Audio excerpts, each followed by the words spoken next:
नमस्कार, मी गुरुदत्त शहाणे. आजच्या नवदुर्गाच्या एपिसोडमध्ये आपल्यासोबत आहेत स्वाती करंबेळकर नाटेकर. लांब लचक नाव, फ्रॉम नालासोपारा टू पुणे त्यांची जर्नी. स्वाती, जो स्वतःचं इंट्रोडक्शन करून दे. नमस्कार, मी स्वाती नाटेकर, पूर्वाश्रमीची स्वाती करंबेळकर. तुम्ही नालासोपारा म्हटलं की असं दिलके तार छेडल्यासारखं होतं, कारण नालासोपाऱ्यातच जन्म झाला, मोठी झाले आणि 2012 मध्ये पुण्यात आले लग्न होऊन. आणि तेव्हा पहिल्यांदा असं जाणवलं की अरे आपण कुठे आलोय, कारण इतका दोन शहरांमध्ये कल्चरल डिफरन्स आहे की गमतीने आपण सगळेच म्हणतो की मुंबईतला माणूस जॉब करायला कुठेही जाईल, म्हणजे रोज मुंबई पुणा करेल, गुजरातवरून रोज येईल माणूस, अपडाऊन करेल, पण खायला त्याला बाजूलाच लागतं घराजवळ. त्याच्या बरोबर उलट पुणेकर आहे की खायला कुठेही जाईल पण जॉब त्याला जवळ पाहिजे. हे मी अनुभवलंय. मी जेव्हा रिक्रुटमेंट्स मध्ये होते, मुंबईत होते, पुण्यात होते, दोन्हीकडे मी बघितले, मॅडम ते फार लांब आहे असं. सो तो एक मोठा कल्चरल डिफरन्स होता. आणि मुंबईत कुठेतरी कॉस्मो क्राऊड आहे. मुंबई आणि नालासोपारा प्रिसाइजली गुजरात बॉर्डरच्या जवळ असल्यामुळे गुजराती कच्छी पॉप्युलेशन बऱ्यापैकी आहे, शिवाय साऊथ इंडियन अशी आहे. त्याच्यामुळे कुठेतरी ती भाषा जी आहे ती कुठेतरी मिक्स होते, मराठी, हिंदी. मग गुजराती येत नाही, पण लगेच कानावर पडले की हा हा आपण मुंबईत आलो असं वाटायला लागतं, कारण ती गुजराती ही थोडीशी आपली मराठमोळी होत जाते कुठेतरी. आणि या सगळ्याचं मिश्रण एक अशी कॉमन भाषा होते तिकडे, जी हिंदी पण प्युअर हिंदी नसते. म्हणजे युपी बिहारची, मध्य प्रदेशची हिंदी बघितली, त्यामध्ये मुंबईची हिंदी ही हिंदी नाहीच म्हणणारे ते लोक. सो अशी गंमत आहे. आणि पुण्यात आल्यावर इतकं अस्खलित मराठी, रोजच्या वापरातली भाषा.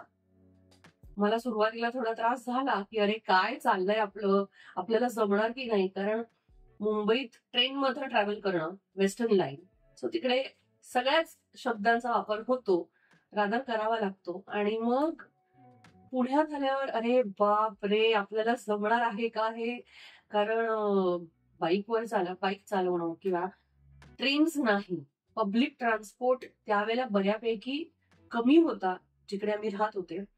तर त्यामुळे थोडस वाटलं डिफिकल्ट, पण म्हटलं नाही, आता धनुष्यबाण उचललाय, बघूया काय होतंय ते. पण हे नेहमीच आहे, म्हणजे पुणे आणि मुंबई यांच्यामधलं हे जे तलवारी उपसून चाललेलं असतं हे नेहमी असतं. पण मला एक सांग, आता तुझ्या भाषेची आवड आहे, म्हणजे सेंटा डिफिकल्ट आहे का पुण्यातली मराठी डिफिकल्ट आहे? अरे बापरे, सेंटा म्हणजे इट्स बेसिकली केम्ब्रिज युनिव्हर्सिटीचा कोर्स आहे. आणि स्वाती ती सक्सेसफुली पास झालेली आहे. ती केम्ब्रिज युनिव्हर्सिटीच्या युनिव्हर्सिटीमध्ये ती इंग्लिश हा विषय घेऊन, आणि इंग्लिश विषयावर तिचं बरंच प्रभुत्व तिने मिळवलं, त्यामुळे तिला ते सर्टिफिकेट मिळालेलं आहे. तर माझा प्रश्न फार सोपा आहे की सेल्टाचे परीक्षा देणं सोपं होतं, पुण्यातली मराठी शिकणं अवघड आहे? तसं म्हटलं तर दोन्ही तारेवरची कसरत, नाही म्हटलं तर दोन्ही सोप्या. पण हा, मराठी नक्कीच थोडी डिफिकल्ट वाटली, कारण इंग्रजी मुंबईत कुठेतरी कानावर पडते. आणि अजून एक गंमत म्हणजे इंग्रजी ही मराठीची, म्हणजे मराठी जर आपली मायभाषा असेल, मायबोली असेल, तर मराठी ही मायबोली आणि इंग्रजी ही मावशी बोली असं आपण म्हणू शकतो. हा एक वेगळा शब्दप्रयोग करते मी, कारण आपण मराठी खालोखालच इंग्रजी बोलतो. आपल्या रोजच्या आयुष्यातले इतके शब्द इंग्लिशमध्ये, हिंदी नाही बोलत. मी पुण्यात आल्यावर एक वर्ष दीड वर्ष राहिल्यानंतर हिंदी बोलायचं पूर्णपणे विसरले होते. मुंबईत गेल्यावर माझं तत पप होत होतं, कारण अरे ह्याला हिंदी शब्द काय, रोजच्या वापरातले हिंदी शब्द मी विसरले होते, पण इंग्रजी लक्षात राहिलं. सो पुण्यातही मराठी ही बोलली जाते, पण सेम तितक्याच लेवलची इंग्रजी शब्द, रादर वाक्यरचना थोडी मराठी असली तरी इंग्रजी शब्द अगदी इंग्लिश होतं बऱ्यापैकी. गावाकडचे जे आता रुरल एरियातनं आलेले आहेत, कराड सातारा हा काही रुरल एरिया नाही, पण तरी सुद्धा तिथे अजूनही मराठीचं प्रभुत्व आहे. आणि कोल्हापूर साईड कोल्हापूर किंवा इथे इकडची जी येणारी मंडळी आहेत त्यांना बऱ्यापैकी रुरल एरियाची जी मराठी आहे, गावठी आपल्याकडे अनफॉर्च्युनेटली निगेटिव्ह कोनोटेशन मध्ये वापरला जातो शब्द, पण ती गावठी आहे ना, चांगलं आहे, गावाकडची भाषा आहे ती. गावठीपेक्षा सो गावाकडची जी भाषा, मातृभाषा आहे त्यांची, बोली भाषा आहे. सो बरं, त्याच्यातही आपल्याकडे वाद आहेत, मला त्या वादात नाही पडायचं आता, पण मराठी ही त्याच्याही वेगवेगळ्या कक्षा आहेत, वेगवेगळे विंग्स आहेत की जिकडे अरे नाही हा असा शब्द नाहीये, अरे पण तिची मातृभाषा आहे असं होतं. त्याच्याकडे लोक मराठी शिकायला येत नाही, इंग्लिश शिकायला येतात. हो, पण गंमत अशी असते ना की एखाद्याला इंग्रजी शिकवायला मला त्याची भाषा काय आहे, मला त्याच्यावर कनेक्ट करायचंय. आता मला तुमच्यावर कनेक्ट करायचंय, तुम्हाला इंग्रजी शिकवायचंय, तर मला जसं येतं तसं मी नाही शिकवू शकत. तुम्हाला जशी येते मराठी त्या लेवलला जाऊन हे कुठलाही ट्रेनर, कुठलाही टीचर असेल तर त्याला जो स्टुडंट आहे त्याच्या पॉइंट ऑफ व्ह्यूने शिकवायला हवं. तर यू आर म्हणजे मी सक्सेसफुल असं नाही म्हणणार, पण at least you are able to teach, convey what you been doing. Correct. मला एक सांग, हा ट्रान्सफॉर्मेशन कसं झालं? म्हणजे नालासोपाऱ्यातून NAJSP bank, then office of a lawyer, and then Deutsche bank for 4 years, आणि मग इलाचा जन्म कसा झाला? इलाबद्दल, इला कशी जन्मली, इला कोण आहे? एक सुरुवात करायची तर नालासोपाऱ्यातच. मी लहान असताना शाळा आमच्याकडे फार रेअर होत्या, कमी होत्या, लिमिटेड होत्या. तर त्यावेळेला इंग्लिश मिडियम शाळेत घातलं, कारण माझी इतर भावंड पण त्याच शाळेत जात होती इंग्लिश मिडियम मध्ये. सो तिथे गेले आणि ऍज युजल रेग्युलर 10वी 12वी, पण कुठे घरी सगळंच मराठी वातावरण, मराठमोळं वातावरण, सगळेच मराठीत बोलतायत. आणि हळूहळू जेव्हा आपण कॉर्पोरेट वर्ल्ड मध्ये येतो, मुंबईत असताना जसं आपण म्हणतो पॅरिस मध्ये love is in the air, मुंबईत finance is in the air. प्रत्येक जण पैशाचा विचार करतो. मग ते अंबानी सारखं कुटुंब असू दे किंवा एखादा मिडल क्लास किंवा चाळीत राहणारा माणूस, कोणीही असू दे, सगळ्यांच्या डोक्यात पैशांचं चक्र सुरू असतं, कारण तो त्याच्यासाठीच आलेला असतो तिथे. सो मग मी स्वतःला कसं अपस्किल करू, मग मी स्वतःकडे कसं बघू. जेव्हा तुम्ही जॉब करायला लागता तेव्हा तुम्ही एज्युकेशन सिस्टम मधून वर्किंग सिस्टम मध्ये येता, शिक्षणातून कमवण्याकडे, आणि मग तेव्हा तुमच्या लक्षात येतो अरे माझ्याकडे ना ही गोष्ट नाहीये. अनफॉर्च्युनेटली आपल्याकडे अजूनही असं कंडिशनिंग होतं मुलांचं की तुझ्याकडे ही नाहीये, तुझ्याकडे ते नाहीये, आणि समोरचा जो सांगणारा असतो तो जजमेंटल होत जातो. तो हे नाही सांगत, पण हे नाहीये ना, 4 गोष्टी नाहीयेत, पण तुझ्याकडे 5 गोष्टी आहेत ज्या तुझ्या स्ट्रेंथ्स आहे, ज्या तुझ्या फोर्टे, जो तुझा USP आहे, तू त्याला अजून फाईन ट्यून करून मग ह्या ज्या काही तुझं बॅकलॉग आहे, ते तुझे विकनेस आहेत सो कॉल्ड, त्याच्यावर हळूहळू काम करत बघ. पण आपल्याकडे हे नाही होत. मग त्याच्यासाठी मुंबई असो, पुणे असो, कुठेही असो, जगाच्या पाठीवर कुठेही गेलो तरी बऱ्यापैकी हेच होतं की ना, तुला हे जमत नाही, तू बघ कसं हे काम करू शकतोस. अरे पण जे जमतंय त्याच्यावर तर बोला. आणि हे कोणाला पिन पॉइंट नाहीये, पण हे जनरेशन टू जनरेशन हे पास ऑन होतं. म्हणजे जसं ancestral property generation to generation pass on होते, तशा याही गोष्टी पास ऑन होतात. हे कुठेतरी थांबवलं पाहिजे की माझ्या मुलामध्ये अमुक एक गोष्ट कमी आहे, माझा मुलगा कुठेतरी फॉलबॅक करते, मुलगा मुलगी जे असेल ते, पण त्याच्यातनं ही गोष्ट छान आहे. म्हणजे मला उद्या माझ्या मुलाला क्रिकेटला घालायचंय, पण त्याला नाही जमत आहे कॅच करायला किंवा त्याला इंटरेस्ट नाहीये. मग त्याचा फोटे काय, अरे तो सुंदर चित्र काढतो, मग त्याला काढू दे ना. तारे जमीन पर जो आहे तो तेच आहे ना, कुठेतरी त्याचा जो फोटे आहे तो बाहेर येऊ दे. इला म्हणजे नेमकं काय? एलाचा जन्म कसा झाला? एलाचा जन्म 2023 मध्ये झाला. This is my husband friend child.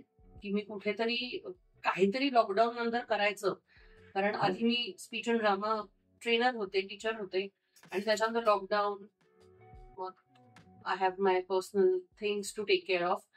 माझं बाळ लहान होतं, सो काहीतरी करायचं, त्याच्यानंतर तोही मोठा होत होता. सो मग काय, आणि कुठेतरी अशी ही गोष्ट करायची होती की जी पुढे जाऊन मी कधीही करू शकते.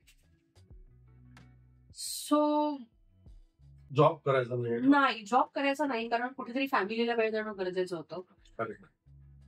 मग तो वर्क लाईफ बॅलन्स आणि बऱ्याचशा गोष्टी होत्या त्यावेळेला माझ्या डोक्यात. आताच्या त्याबद्दलचे व्ह्यूज वेगळे आहेत ऑफकोर्स, पण त्यावेळेला तसं होतं, काहीतरी करायचं, स्वतःचं करायचं.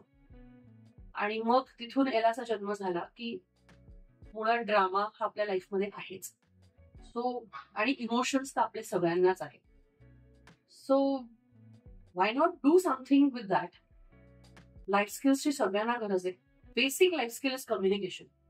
काय बोलावं, कसं बोलावं, काय बोलण्यापेक्षा कसं बोलावं ह्याच्यावरच लोकांना ट्रेनिंग देणं जास्त गरजेचं आहे. आणि मग आपलं काम साधं ताट वाढणं असते. मी एखादं ताट वाढतीये, इथे असंच वाढताना वाढतं काहीतरी वाढलंय आणि दिलंय, अशापेक्षा एक छान वाटी आमटी ठेवलीये, एका बाजूला कोशिंबीर आहे, जी गरम गरम ज्याचं पाणी येत नाहीये, असं जर मी छान वाढून दिलं तर समोरच्याला छान वाटेल. So that becomes your art work. मी जे काही काम करेन ते पूर्णत्वाला नेणार. आणि उगाच पुढे बांधणं जे म्हणतो आपण, उगाच करायचंय म्हणून केलं टिक मार्क करण्यासाठी, असं नाही.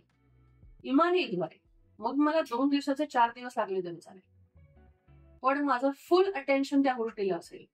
मग एका वेळेला एकच काम घेईन, पूर्ण करीन आणि मग दुसऱ्याला हात करीन. That is art work. So ELA is basically emotions, life skills and art work.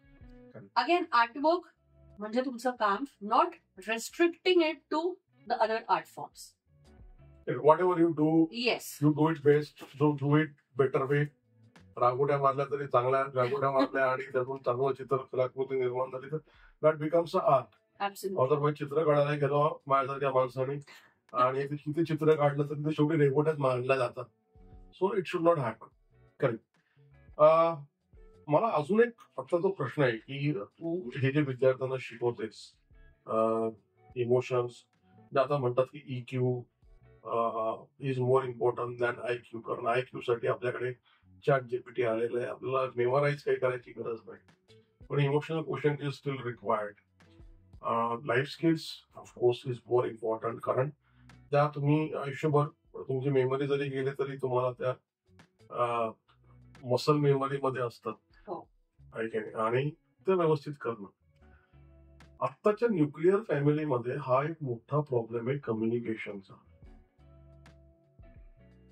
Communication एकतर असं झालेलं आहे की मी माझ्या मुलांना खूप जे पाहिजे ते द्यायला पाहिजे, कारण मला मिळालं नाही, हा एक फॉर्म झालेला आहे. नाहीतर मग खूप डिस्टन्स आहे, एक basic problem. How do you tackle these problems as a counselor when you are dealing and meeting with these kind of parents and childs? कसं असतं की आपल्याला आपल्या मुलांबरोबर वेळ घालवायचा आहे. आता त्याच्यात ऍज अ मदर मला किचनमध्ये काहीतरी काम आहे, तेही महत्वाचं आहे. मग आता ते मी कसं करू? So considering your child's age, you need to tackle it. आता माझं बाळ लहान आहे, ठीक आहे, किचन मधलं काम थोड्या बाजूला राहील. I will spend time with him, I will play with him. अगदी काही नाही, बेसिक त्याच्यावर उड्या मारणं, गाणं लावून डान्स करणं, वेडे वाकडे चाळे, नॉट नेसेसरी तुम्हाला क्लासिकलच यायला हवं, काहीही. That is fun time for him, that is quality time for him. बरं, हे त्याला माहित नाही हा क्वालिटी टाइम, पण you know as a parent, मग तुम्ही आई असाल, वडील असाल, कोणीही असाल, that is quality time for him. आणि मग त्याच्यातनं तो हळूहळू कनेक्ट होऊन जाणार. आणि मग तुम्ही जे काही सांगाल, जे हल्ली बरेचसे पॅरेंट्स म्हणतात की आमची मुलं आमचं ऐकतच नाही, इररिस्पेक्टिव्ह ऑफ द एज. त्याचं मूळ हेच आहे की तुमचं कनेक्ट नाहीये, तुमचं कम्युनिकेशन नाही. बरं, कम्युनिकेशन नाहीये ह्याचा अर्थ असा नाही की तुम्ही रोज 4 तास गप्पा मारा. 15 मिनिटं रोजची, मग ती ठरलेली असू दे. किंवा हा बाबा ऑफिसमधनं आलाय, बाबा आल्यावर पुढचा अर्धा तास माझा आहे किंवा पुढचं 15 मिनिटं माझा आहे, त्याच्या पुढची 15 मिनिटं ताई दादा यांचा आहे, हे त्यांच्या डोक्यात बसलेलं असतं. ते शेड्यूल जर तुम्ही फॉलो केलं then things will change for better. Correct. One. Secondly, psychologist पण म्हणतात की दिवसातनं कमीत ते 3 ते 4 वेळा you need to connect with your child. एक, सकाळी उठल्यानंतर बेसिक कॉन्व्हर्सेशन, जे तुमचं रोजचं बोलणं आहे ते, ब्रश करताना, चहा दूध पिताना, ब्रेकफास्ट करताना, शाळेत जायच्या अगोदर. कम्युनिकेशन, टोमणे नाही. नाही प्लीज. तू हे का नाही केलंस, तू डबा का नाही खाल्लास, मग तुला काल सांगितलं होतं ना. एक तर पहिलं पालकांनी सगळ्यांनी हे प्लीज अवॉइड करा की तुला मी सांगितलं होतं ना. कारण जेव्हा तुम्ही असं म्हणता ना, तुला मी सांगितलं होतं ना, you put your self as an authority, you portray your self. तुम्ही असं दाखवताय की मी म्हणेन तीच पूर्व दिशा, तुला कळत नाही. वेअर ऍज त्या मुलाला कळतंय तुम्ही तुमचा बोलण्याचा टोन बदला. अच्छा असं झालंय का, बरं ठीक आहे, मग आपण त्याला टॅकल कसं करूया, असं करायचं का. ऑप्शन 1, ऑप्शन 2, प्रॉब्लेम सॉल्व्हिंग कडे वळा.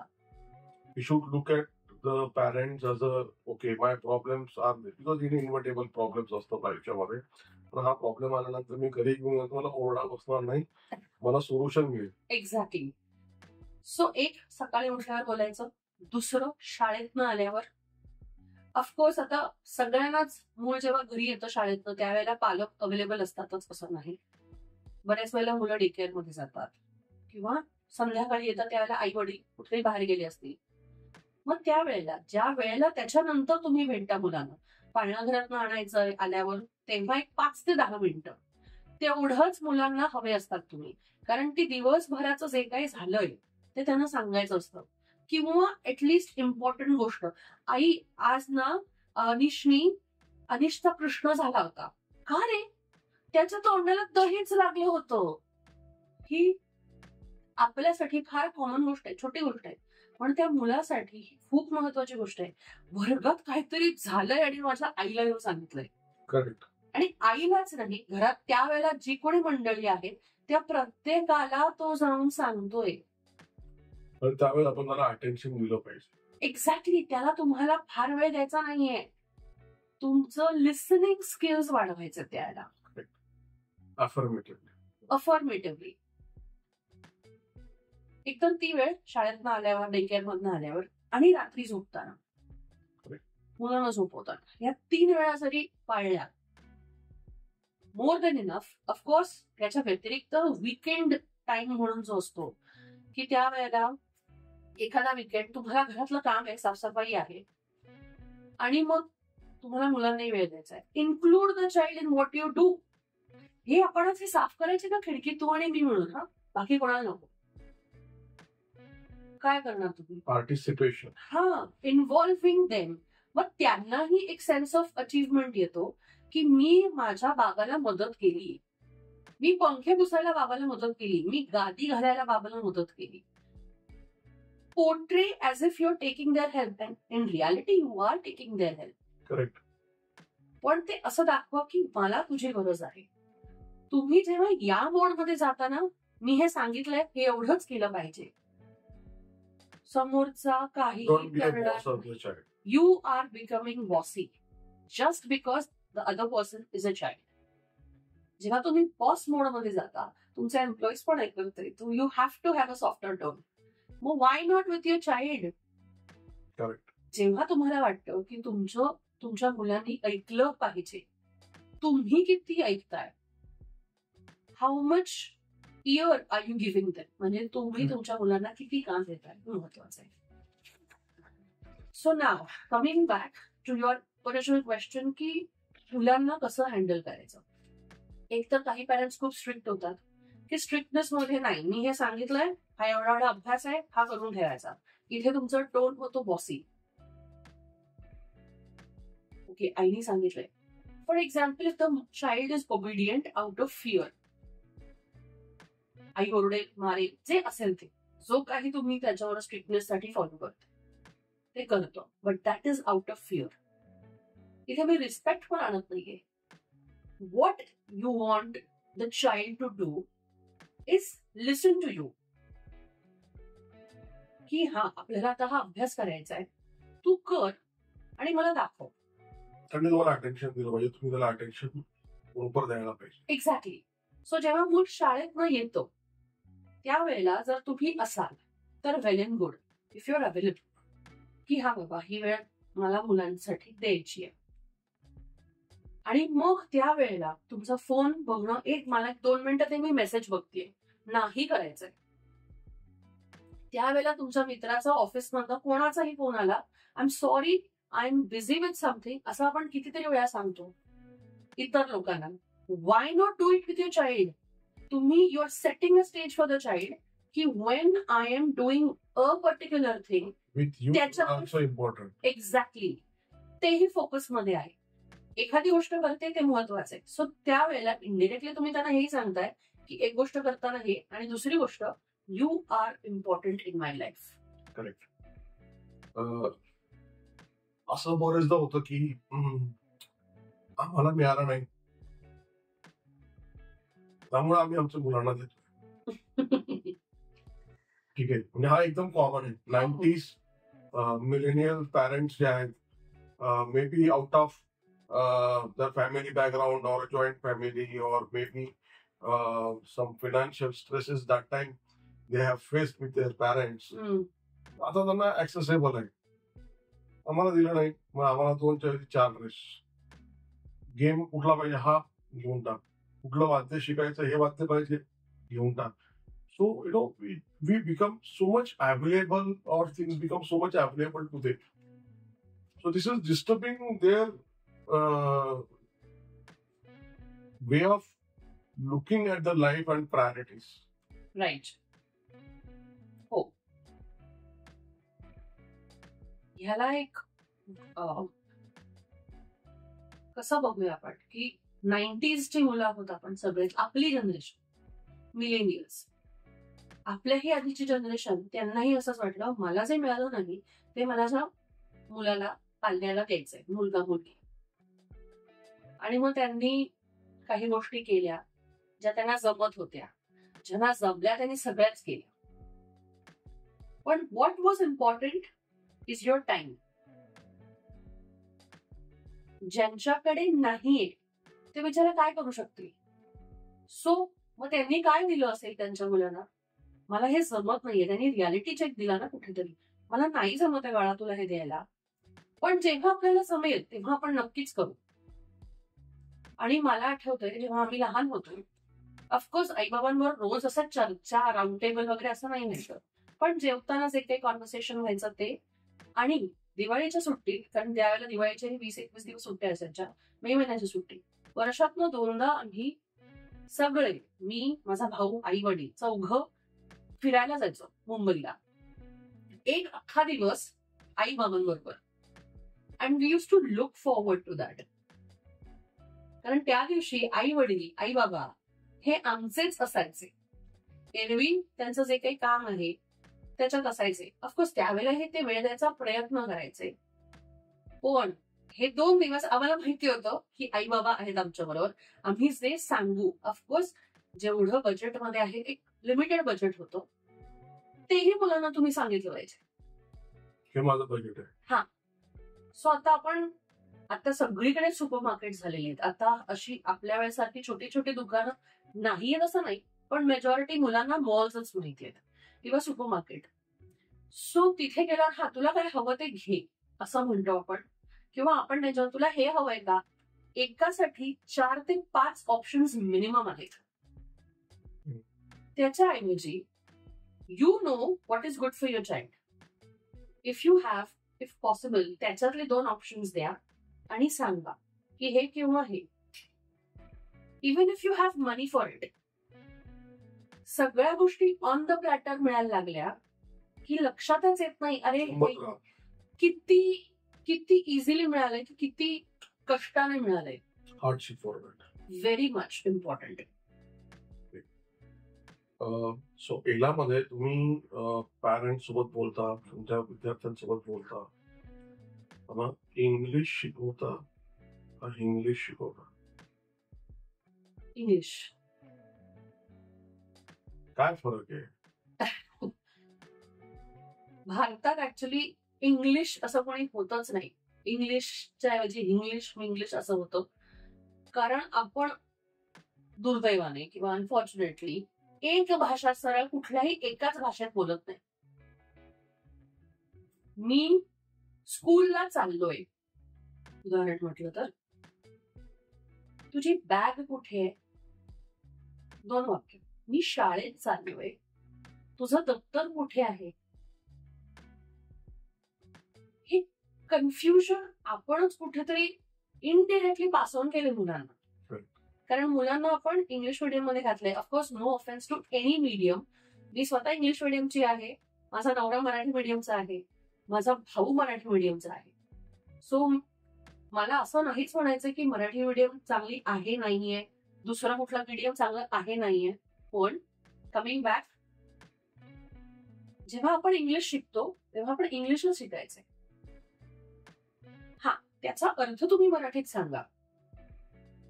किती दिवस लागतात एका मुलाला एक अस्खलित इंग्लिश मध्ये बोलायला तुम्ही क्लासेस घेता? अगदी बेसिक लेवलचं शिकायचं असेल, बेसिक कम्युनिकेशन, अगदी बेसिक कम्युनिकेशन रोज प्रॅक्टिस केली तर एक साधारण 20 ते 25 दिवसात तो रोज प्रॅक्टिस करत असेल, रोज 1 तास. आणि तुम्ही त्यांच्या आईंचे पण क्लासेस घेता, राईट? कसले?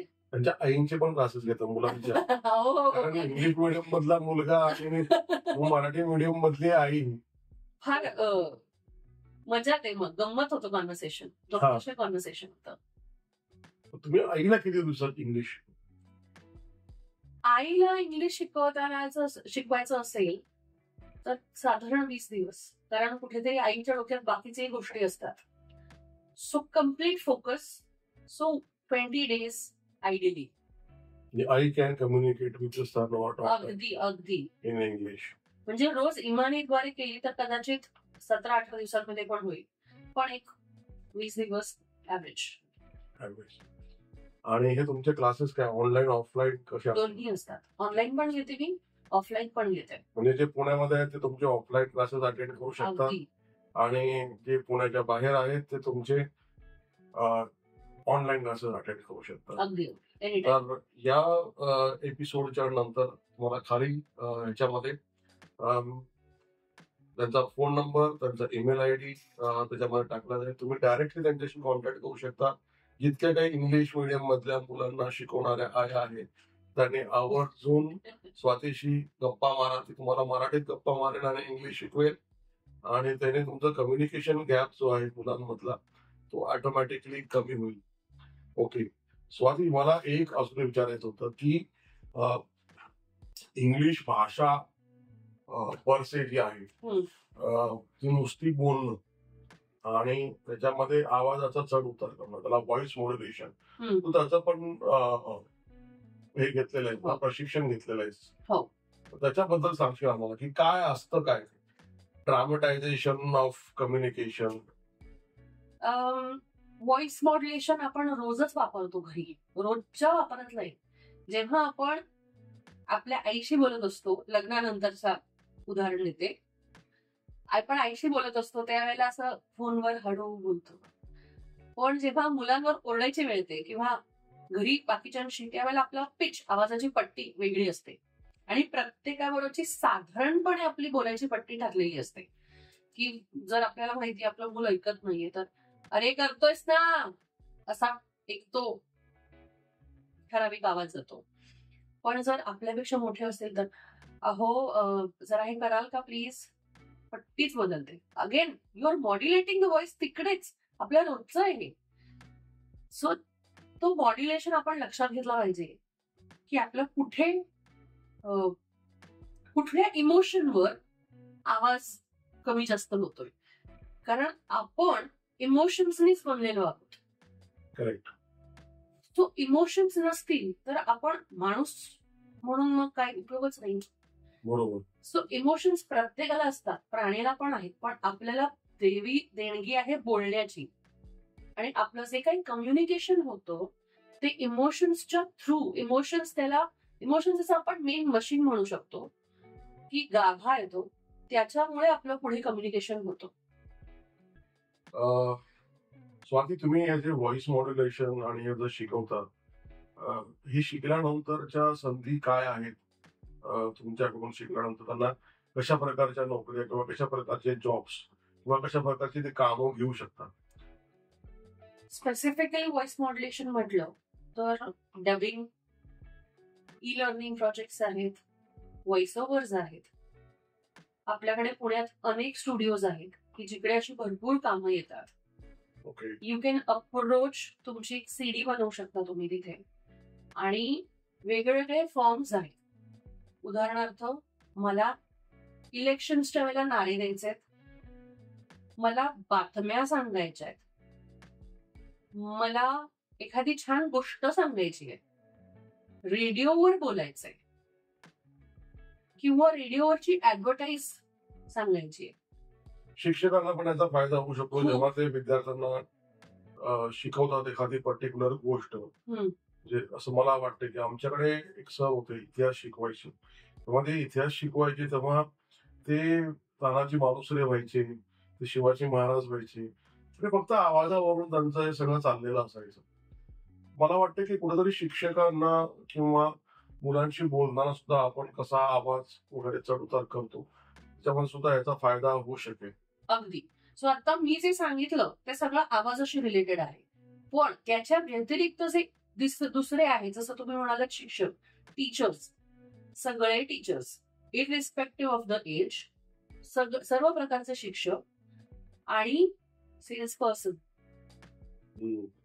जिकडे स्टोरी टेलिंग येतं ते सगळेच मंडळी. तुम्हाला गोष्ट सांगायची आहे, तुम्हाला तुमचा मुद्दा पोहोचवायचा आहे समोरच्यापर्यंत. आणि कॉर्पोरेट्स मध्ये पण ट्रेनिंग वगैरे देता का मग सेल्समनच्या वगैरे? येस, हो. की जिकडे तुम्हाला तुमच्या क्लायंटला तुमची गोष्ट सांगायची, तुमच्या प्रोडक्ट बद्दल माहिती द्यायची, पण तुम्ही एकतर ठराविक मुद्दे जे लिहिलेले असतात किंवा ती जी स्क्रिप्ट लिहिलेली असते तेवढंच आणि त्याच टोन मध्ये बोलत असाल, तुम्हालाही कुठेतरी तो कंटाळा येतो. पण तुमचा जॉब असल्यामुळे तुम्हाला ते करावं लागतं आणि ते मोनोटोनस होऊन ते सगळीकडे साधारणपणे थोड्याफार फरकाने तेच होतं. तसंच टोनिंग, तेच पॉजेस. सो त्याच्यात तुम्ही कसा बदल करू शकता, तुमचा एक्स फॅक्टर त्याच्यात कसा घालू शकता, ह्याच्यासाठी तुम्ही हे व्हॉइस मॉड्युलेशनचं ट्रेनिंग करणं गरजेचं आहे की जिकडे तुम्हाला तुमचा आवाज कळतो, तुम्हाला तुमच्या आवाजाची पट्टी कळते. प्रत्येकाच्या आवाजाची पट्टी, आवाजाचा बेस, एक बेस आवाज असतो, त्याच्या वर आणि त्याच्या खाली आपण जाऊ शकतो. ओके. म्हणजे इन शॉर्ट स्वाती, तुम्ही घराला एक वेगळा आवाज देता. घरांमधली भांडणं वगैरे कमी होऊन त्यांचे आवाज सुश्रव्य होतील, लोक चांगल्या आवाजात भांडायला लागतील. येस, नक्कीच. म्हणजे भांडण असं नाही, पण जेव्हा एखादं कॉन्व्हर्सेशन करायचं असेल, कम्युनिकेट करायचंय मला, तर मी काय सांगतोय ह्याच्यापेक्षा कसं सांगतोय ह्याला फार महत्व आहे. आणि आपण एखाद्यावर रागवतो किंवा आपण एखाद्यावर डूब धरतो ते त्या टोनमुळे असतं. की लहान मुलांना आपण सांगतो, अरे ते उचल, अरे ते उचल, अरे ते उचल. ह्याच टोन मध्ये मी 5 ते 10 वेळा सांगितलं तो कंटाळणार आहे. 11व्या वेळेला मी जर माझा टोन बदलला, अरे ते उचलतोस का जरा, अच्छा आपण उचलूया का, ते व्होकॅब्युलरी पण थोडी बदलली, टोन बदलला. आणि प्रत्येक वेळेला टोन बदला, त्यामुळे काय होईल की काहीतरी नवीन झालंय. मग मेंदू जो स्लीपिंग मोड मधून होतो ना, तो ऍक्टिव्ह होतो, अरे काहीतरी नवीन झालं. आणि मग अच्छा काहीतरी मला आईने सांगितलंय करायला, मग उठतो आणि मग you start doing things. Correct. आणि हे घरात सगळ्यांबरोबर तुम्ही करू शकता. Okay, thank you Swati. मित्रांनो, त्यांच्या बायकांनो, मैत्रिणींनो, स्वातीला नक्की भेटा. ठीक आहे. She can help you out with lot of things. One is how to communicate with so many of partners of your life. म्हणजे तुमचे बॉस असतील, कलिग्स असतील, पियर्स असतील, मुलं असतील, सोसायटीतली लोक असतील. तर त्यांच्याशी कसं बोलायचं स्वाती व्यवस्थित शिकवेल तुम्हाला. नक्कीच. आणि दुसरं म्हणजे घरामध्ये जे छोटे मोठे संवाद विसंवाद होतात आणि पॅरेंट्सला जो मुलं ऐकत नाहीत हा एक बेसिक प्रश्न असतो, तर त्याच्याकरता पण स्वाती तुम्हाला मदत करू शकेल. तर स्टे ट्यून. आणि खाली डिस्क्रिप्शन मध्ये त्यांचं डिटेल्स दिलेले आहेत, तर प्लीज तुम्ही बघून घ्या आणि त्यांना कॉन्टॅक्ट करा. स्वाती तुम्हाला नक्कीच रिप्लाय देईल. Thank you very much Swati for coming. Thank you for calling me. Thank you.